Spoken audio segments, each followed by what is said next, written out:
ya. Nah, 2 mili, kemudian panjangnya 20 atau 25. Ini kalau menurut saya pertama kurang stabil gitu ya. Karena apa? Karena dia kurang tebal gitu di bagian ininya.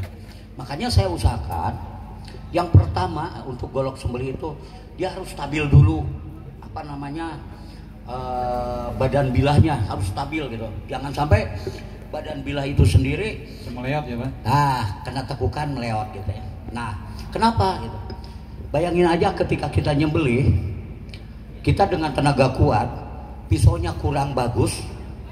Misalnya tadinya tajam, begitu digesek ke kulit langsung menumpul seketika.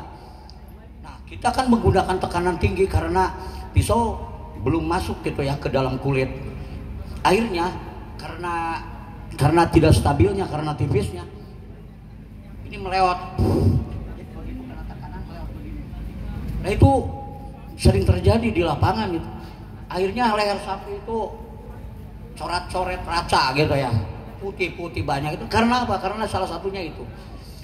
Itu kadang-kadang orang menilai pisaunya tidak tajam, kadang-kadang begitu. Atau lain sebagainya ya. Jadi standarnya adalah standarnya pertama pisau itu harus stabil kencangnya ya. Jadi setidaknya lah kalau kita misalnya pisau stabil itu dari ketebalan ya, ketebalan ini ya, ketebalan kurang lebih 4 mili ya. Ini 4 mili sudah ideal lah untuk ukuran panjang ini 30 cm. Nah, kemudian kalau kita tekuk gitu ya, kita injak lah. Ini jangan sampai bengkok gitu, harus stabil lurus. Nah, itu salah satu. Nah, kemudian yang kedua, bentuk bepel ya. Bentuk bepel dari bilah ini mungkin banyak beragam lah pemahaman. Mungkin Bang Hakim bepelnya flat lurus gitu ya. Kalau saya enggak, misalnya saya dari tengah baru menirus gitu ya, meruncing ke bawah kiri kanan gitu ya. Ada yang juga prinsipnya miring kiri kanan ketemu tajam gitu ya. Nah, kalau di tempat saya di Sunda namanya rancap gitu ya. Rancap itu artinya dari atas miring kiri kanan sampai ketemu tajam.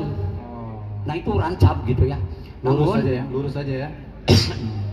Namun itu bukan artinya tidak bagus gitu ya. Kalau untuk kebutuhan sembelihan, apalagi tidak 1-2 gitu, banyak gitu sembelihannya, itu rentan gitu ya, rentan dengan cepatnya tumpul. Karena apa? Karena di bidang edge retensinya terlalu tipis gitu ya, dia tidak ada tahanan gitu.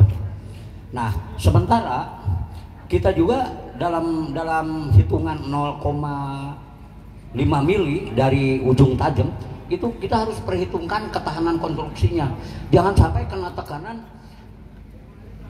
dia berubah gitu ya, berubah lepas atau berubah melewat gitu ya, merintil gitu ya. Nah, chipping gitu ya.